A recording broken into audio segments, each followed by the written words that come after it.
Hey, welcome back. I'm Roger Mittag. I am the founder of Prud'homme Beer Certification and the host of these, the Style Sessions. And thank you for joining us. Today we're going to feature a very, very important style historically and take a look at the India Pale Ale and what its origins were. And we will go through folklore. We'll talk a little bit about the stories. It's really difficult to nail down exactly what happened, but there are some things that we can find out. So first of all, as always, let me introduce you to the beer that I'm going to focus on today, and then I'll pour it for you, describe what I think an iconic British IPA is these days. So we are going to look at Eagle IPA, which is part of Marsden's Brewing. And Eagle is what I consider to be the standard bearer of India Pale Ales in North America right now. There are lots of great craft producers that are making British style IPAs as well.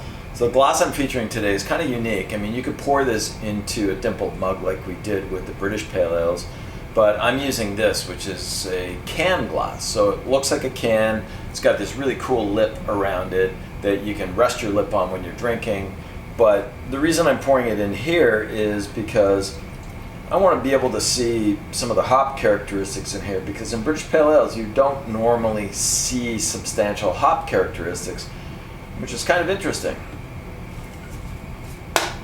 Alright, there we have it. There's a gorgeous British IPA. So color-wise, we're looking at almost identical to the British Pale Ales. You're starting to see that cognac, whiskey, toffee, burnt orange, rust copper color in there with this new ivory foam on the top that's really creamy and small little bubbles. It is crystal clear, as we've discussed in the past with British Brewing. And the aromatics, well, you're going to get a lot of the same stuff that you got out of British Pale Ales, and that is caramel, toffee, artisanal honey. You might get a little bit of that stone fruit that we talked about, either the apricot or peach. Might get some orange marmalade. But the taste profile is where things change.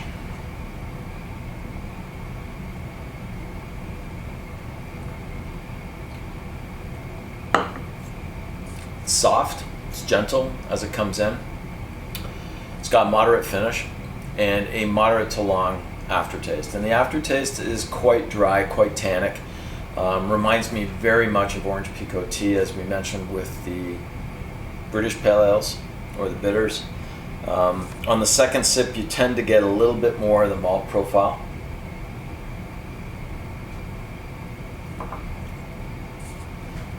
More dark bread, toffee, lots of nutty characteristics in there.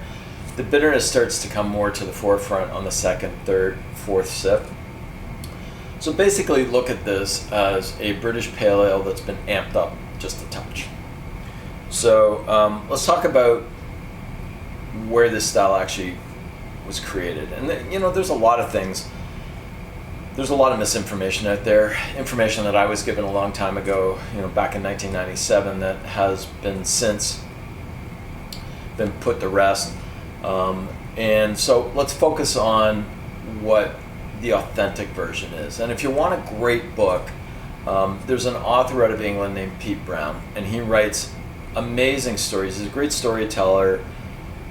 He's got a good sense of humor, and he actually revisited how IPAs were originally created. So we can imagine during the colonization of India that there were beers already down there, but those beers would have been porters, and porters would have been the drink of the working class. We'll visit porters in a couple of sessions from now. So porters were the drink of the working class. They were less expensive. They were consumed on board ship by the sailors and on land by the soldiers.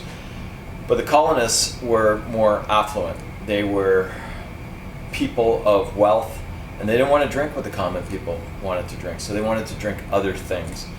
And the whole concept of the IPA came from the fact that the colonists and some of the superiors in the Army and Navy stopped drinking beer at all and switched to a spirit called arak. And a lot of people started dying from malnutrition and from alcohol poisoning throughout those times. So they started looking backwards to see if they could get anything new from England. And in England, things had changed. So porters were no longer the beer of choice for the upper crust of society, and pale ales were being created with lighter colored malts. But they were also more expensive because of the malt tax that was on. So the East India Company were transporting a lot of goods and services from India back to England, but they were going back to India empty. So a few enterprising brewers, George Hodgson being one, negotiated a contract with the East India Company to send beer down to England. Now that happened for quite a few years, and we know that British IPAs go back, we look at documentation, we can tell that they were first recognized as a style back in 1729.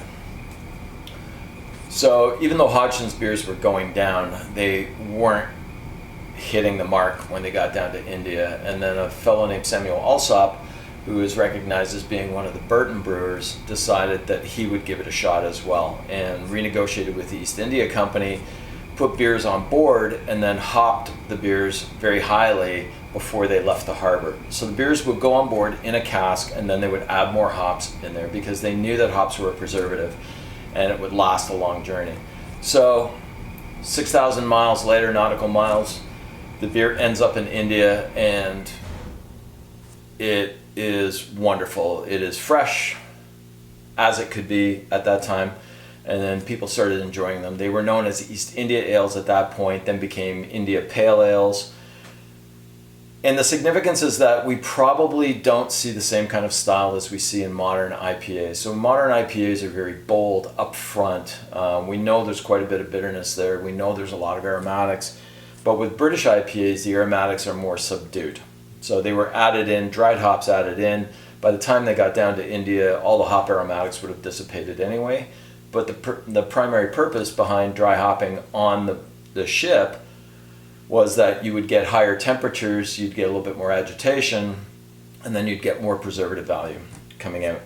So British IPAs, we don't see a lot of them anymore, but we know that they faded from existence for quite a long time when blonde beers or pilsners became popular, and then they became resurrected back in the 1980s. Now we're going to revisit what American pale ales, how they started, what they are, and then talk about a few different ones along the way. So, as always, hope you enjoyed your session with me on the British IPAs, on the style sessions. If you want more information, check us out at tfkbeer.com for Prud'homme beer certification. If not, I'll see you next week with a look at porters.